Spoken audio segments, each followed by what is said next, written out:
Ebola and hospital protocol in containing the virus. I spoke with physician and medical journalist Dr. Ford Fox from Atlanta about how the virus is changing hospital protocol here in the U.S. Well, I think we're seeing the fact that we have certainly a multi-tiered, multi-layered healthcare system in the United States where there are many layers of regulation, starting with local onto state and federal.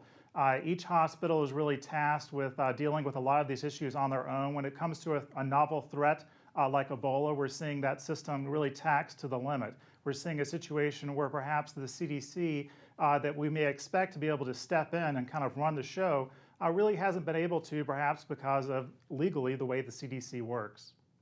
I do feel that there's not too much different, really, when we talk about Texas Health Presbyterian Hospital with other large tertiary hospitals across the country. And I think the failures that have happened at Texas Health could happen anywhere. I do think that we're probably going to need more than just the 4 centers that we have around the country currently.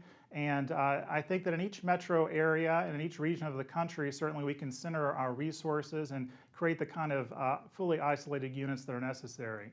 This has become a political hot potato recently. We've seen both sides accusing the other, both Democrats and Republicans accusing each other of being the ones to perhaps cut key funding that may have really enabled us to have, perhaps at this point, an Ebola vaccine in our hands. When you look at the numbers, though, it's not so clear. The White House itself has been asking for budgets that are rather static over the past several years. Certainly, there's been no single year where the Obama administration has asked for a much increased budget for the NIH.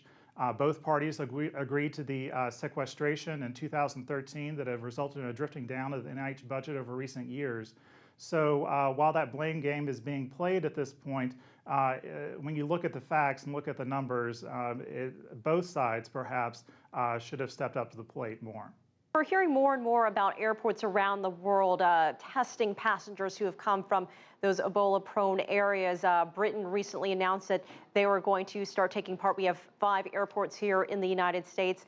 How much of a difference do you think they'll make? Because with this, going back to the case in Texas, there's this nurse who flew on a flight commercially just a couple of days ago. That's right. Of course, that was a domestic flight and not one of the targeted airports. Currently, we're trying to target folks who are flying into the United States and catching over 90%, perhaps the people who are traveling through most of the routes from West Africa. It has been pointed out, and it's true, that certainly if we were screening at all airports, she would have actually been screened out. It's really absurd that we would need a screening mechanism for any healthcare worker here in the United States. They should be receiving the clear guidance from the CDC on that fact.